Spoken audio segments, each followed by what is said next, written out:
BRS నాయకులు కార్యకర్తలు సమన్వయంతో పనిచేసి సర్పంచ్ అభ్యర్థులను గెలిపించుకునే బాధ్యత మనందరిపై ఉందని మెదక్ జిల్లా నర్సాపూర్ నియోజకవర్గ ఎమ్మెల్యే సునీత లక్ష్మారెడ్డి అన్నారు. సోమవారం కొల్చారం మండల కేంద్రమైన కొల్చారం బాబా ఫంక్షన్ హాల్లో ఆత్మీయ సమ్మేళన కార్యక్రమం నిర్వహించారు. ఈ సమావేశానికి ముఖ్య అతిథిగా నర్సాపూర్ నియోజకవర్గ ఎమ్మెల్యే సునీత లక్ష్మారెడ్డి హాజరయ్యారు. అనంతరం సునీతారెడ్డి మాట్లాడుతూ కేసీఆర్ హయాంలో చేపట్టిన సంక్షేమ పథకాల గురించి గడప గడపకు వెళ్లి వివరించాలన్నారు. కాంగ్రెస్ పార్టీ తప్పుడు హామీలతో 2 ఏళ్లుగా ప్రజలను మోసం చేసిందన్నారు.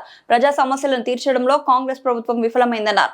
ఈ కార్యక్రమంలో మండల అధ్యక్షులు గౌరీ శంకర్, తాజా మాజీ జెడ్పీటీసీ మేఘమాల సంతోష్, తాజా మాజీ ఎంపీపీ మంజులా కాశీనాథ్, మండల యూత్ అధ్యక్షులు Santosh Rao, youth icon Ravi Teja Reddy, Indrasena Reddy, Vema Reddy, Baga Reddy, Tukkapur Anjaneyulu, Rangampet society vice chairman Mallesham, తాజా మాజీ సర్పంచ్లు గోదావరి, విష్ణువర్ధన్ రెడ్డి, కిష్టయ్య, తుక్కాపూర్ రవీందర్, సోమ నరసింహులు, ఆదాబ్, ఎల్లేశం తదితరులు పాల్గొన్నారు.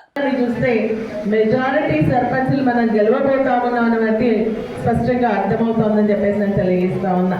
ఎందుకంటే మీరందరూ ఇట్లా మాట్లాడుతూ ఉన్నారు. మేము ఖచ్చితంగా ఏకాభిప్రాయంతో ఉన్నాం.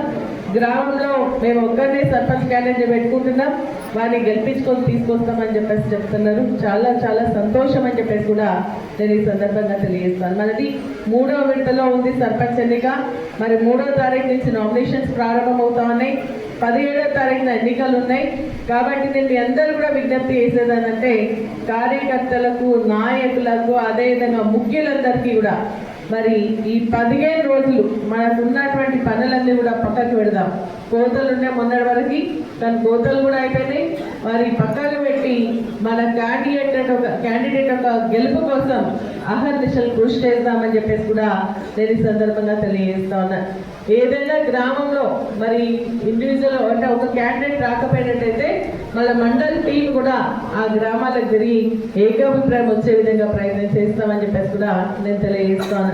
మీ అందరికీ నేను విజ్ఞప్తి చేస్తుంది ఒకటే, ఈరోజు ఏంటంటే కాంగ్రెస్ పార్టీ కుయుక్తులు పడుతుంది. మరి వాళ్ళకి క్యాండిడేట్లు దొరకలేదు ఎక్కడ కూడా. మనం చాలా స్ట్రాంగ్గా ఉన్న, బలంగా ఉన్న గ్రామాల్లో మరి అందుకనే ఈరోజు ఏం చేస్తున్నారంటే మన దగ్గర పోటీ తత్వం ఎక్కువ ఉంది. చాలా మంది నాయకులు ఉన్నాం, కార్యకర్తలు ఉన్నాం. మరి రిజర్వేషన్ అనుకూలంగా కలిసి వస్తుంది కాబట్టి మాకు సర్పంచ్ చేయండి, మాకు వడ్డమల్లి అని చెప్పి అడుగుతున్నారు. అడగడంలో ఇక్కడ కూడా పొరపాటు లేదు, తప్పకుండా అడగాల్సిందే. ఎందుకంటే కష్టపడేటువంటి వాళ్ళు మాకు అవకాశం వస్తుంది ఇవ్వండి అని చెప్పేసి అడగడంలో తప్పు లేదు. కానీ పార్టీకి కట్టుబడి కష్టపడి అదేవిధంగా ప్రజల్లో ఉన్నటువంటి వాళ్ళని గెలిపే ధ్యేయంగా ఉండేటువంటి వారిని మనం సెలెక్ట్ చేసుకోవాల్సినటువంటి అవసరం ఉంటుంది. ఎందుకంటే ఈరోజు మనం చూస్తూ ఉన్నాం మరి 3-4 క్యాండిడేట్లు ఉంటే ఒక క్యాండిడేట్ పేరు అనౌన్స్ చేస్తాం, ఇంకొక క్యాండిడేట్ వెంటనే ఇమీడియట్గా కాంగ్రెస్ పార్టీ వాళ్ళకి లేరు కాబట్టి మనలోనే తీసుకుపోయి కండువా వేసి వారిని వాళ్ళ పార్టీ నుంచి నిలబెట్టుకునేటువంటి ప్రయత్నం చేస్తూ ఉన్నారు. కాబట్టి మీ అందరూ కూడా విజ్ఞప్తి చేస్తున్నా, అటువంటి అవకాశాన్ని మాత్రం ఎక్కడ కూడా ఇవ్వద్దు అని చెప్పేసి మీ అందరిని కూడా ప్రాధేయపడతా ఉన్నా.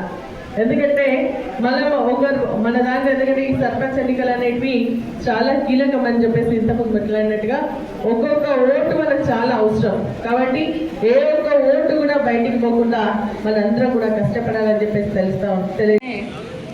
ఇప్పుడు త్రిముఖ పోటీ ప్రతి గ్రామంలో ఉంది. ఎందుకంటే అటు కాంగ్రెస్ రూలింగ్లో ఉంది, ఇటు బీజేపీ కూడా కొంచెం పొందుతుంది. మరి మనకు గతంలో గవర్నమెంట్ ఉంది కాబట్టి కొంచెం తట్టుకోగలిగినాం. మళ్ళీ సర్పంచుల పరిస్థితి ఎట్లుందంటే గతంలో వర్క్ చేసినటువంటి బిల్స్ కూడా రాక చాలా ఇబ్బందుల్లో ఉన్నారు. ఇప్పుడు రిజర్వేషన్ల మూలంగా మన పార్టీ నుంచి ఎవరిని గెలిపించుకోవాలన్నా గత సర్పంచి మద్దతుతోటే గెలవడం జరుగుతుంది.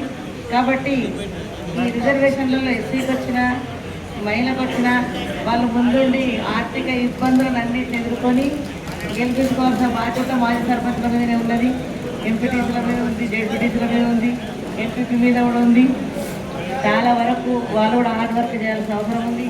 మీరు కూడా ప్రతి గ్రామానికి ఇచ్చేసి మీరు మీ హోదాలో మంచి ధైర్యాన్ని నిలబడ్డటువంటి సర్పంచులకు ఇవ్వాలని కోరుకుంటూ, మరియు పార్టీ తరఫున కూడా ఆర్థిక ఇబ్బందులు ఉన్నటువంటి సర్పంచులకు సహాయ సహకారాలు కూడా అందించాలని చెప్పేసి మనస్ఫూర్తిగా కోరుకుంటున్నాను.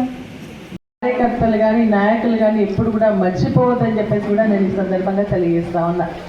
ఈరోజు మనం అందరం కూడా మరి కాంగ్రెస్ పార్టీ చేసినటువంటి విధానాలను గ్రామాల్లో చెప్పాల్సినటువంటి అవసరం ఉంది. గారికి, మాజీ ఎంపీపీ గారికి, మాజీ జడ్పీటీసీ గారికి, వేదిక మీద ఉన్నటువంటి మాజీ సర్పంచులకు, పెద్దలకు అందరికీ కూడా పేరు పేరున ప్రత్యేకమైన ధన్యవాదాలు తెలుపుకుంటూ 21 గ్రామ పంచాయతీ నుంచి వచ్చిన మా మాజీ వార్డు మెంబర్లు కావచ్చు, కార్యకర్తలు, బీఆర్ఎస్ కార్యకర్తలు, మరి పత్రికా మిత్రులందరికీ కూడా పేరు పేరున ధన్యవాదాలు తెలుపుకుంటున్నాను. మరి ఈరోజు ఈ కార్యక్రమానికి ముఖ్య కారణము ఏంటంటే, ఏవైతే స్థానిక సంస్థల ఎన్నికలు వచ్చినాయో, మరి గత ఈ ప్రభుత్వం ఏర్పడిన తర్వాత 2 సంవత్సరాలు గడుస్తున్నా కానీ ఇప్పటి వరకు స్థానిక సంస్థల ఎన్నికలు భయంతో పెట్టలేదు. అందుకే మరి మొన్న ఏదో ఆ జూబ్లీహిల్స్ లో గెలిచామని చెప్పి ఆ సందర్భంగానే ఈ ఎన్నికలకు ముందుకొచ్చింది ఈ కాంగ్రెస్ పార్టీ అని చెప్పి కూడా తెలుసుకుంటూ, మరి అన్ని గ్రామాలలో పోటీ ఇద్దరున్న ముగ్గురున్న సమన్వయంతో కలిసిమెలిసి మాట్లాడుకొని, మరి ఏదైతే బీఆర్ఎస్ పార్టీ నుంచి ఒక్క అభ్యర్థిని మాత్రమే మన మేడం గారికి అప్పచెప్పి గెలిపించుకొని అప్పచెప్పాలని చెప్పి కూడా నేను ఈ సందర్భంగా తెలియజేస్తున్నాను. సరే, అవకాశాలు అందరికీ రావు, అవసరము అందరికీ ఉండదు. పార్టీలో ఒక పని ఉంటే చాలా మంది కార్యకర్తలు ఉన్నారు. ముఖ్యంగా బీఆర్ఎస్ పార్టీలో అనేకమైనటువంటి కార్యకర్తలు, కష్టపడే కార్యకర్తలు, మరి రైతన్నల వెంట సేవ చేసే కార్యకర్తలు కూడా ప్రతి గ్రామం, ప్రతి ఒక్క బీఆర్ఎస్ కార్యకర్తకు, అలాగే మన ప్రియతమ నాయకురాలు, ఉక్కు మహిళ, ఎక్కడైనా కష్టం ఉన్నా కూడా ఏ రాత్రి అయినా ఒక్క ఫోన్ కొట్టిందంటే పని చేసి పెట్టే వ్యక్తిత్వం ఉన్న మేడం దొరకడం మన అదృష్టం. మన సభాధ్యక్షులు గౌరీ శంకరన్న గారికి, అలాగే ఉద్యమకారుడు దేవేందర్ రెడ్డి సార్ గారికి, అలాగే ఎంపీపీ, జెడ్పీటీసీ, సర్పంచులు, సొసైటీ చైర్మన్లు, డైరెక్టర్లు, వివిధ గ్రామాల నుంచి వచ్చిన మన బీఆర్ఎస్ కుటుంబ సభ్యులకు, మరియు పత్రికా మిత్రులకు, మీడియా మిత్రులకు అందరికీ మరొకసారి ధన్యవాదాలు తెలుపుకుంటూ, మనం ఈరోజు ఏర్పాటు చేసుకోవడం ముఖ్య కారణం ఏంటంటే, ఏ ఊర్లో అయినా సరే మన బీఆర్ఎస్ కుటుంబం ఎక్కువ ఉంది కాబట్టి పోటీతత్వం అనేది కూడా ఎక్కువ ఉంటుంది కాబట్టి అందరూ అర్థం చేసుకొని, అంటే ఈరోజు చిన్న చిన్న అలకలతోని ఏదో పదవి నాకు వస్తలేదనే ఊహతోని, అరే కుటుంబం పెద్ద ఉంటుంది కాబట్టి కొందరు పిలిచిడు మర్చిపోయినామనే ఆలోచనతోని పార్టీ చేంజ్ చేసి వేరే పార్టీలకు పోవడం కొందరు కార్యకర్తలు జరుగుతుంది. అక్కడ ఏముంది, 10 ఏళ్ల పాలనలో ఏం జరిగింది, ఇప్పుడు కాంగ్రెస్ 2 ఏళ్ల పాలనలో ఏం జరిగింది, ప్రతి ఒక్క కార్యకర్త కూడా అర్థం చేసుకోవాలి. అంతేకాకుండా మనం హోటళ్ళ దగ్గర కళ్ళు దుకాణాల దగ్గర డిస్కషన్ కూడా చేసే విధంగా మనం కార్యకర్తలను మోటివేషన్ చేసుకోవాలి. ఈరోజు 10 సంవత్సరాల కింద చూస్తే మనము 2 స్టార్టాలు పెట్టుకొని ఇక్కడ ఒక్కొక్క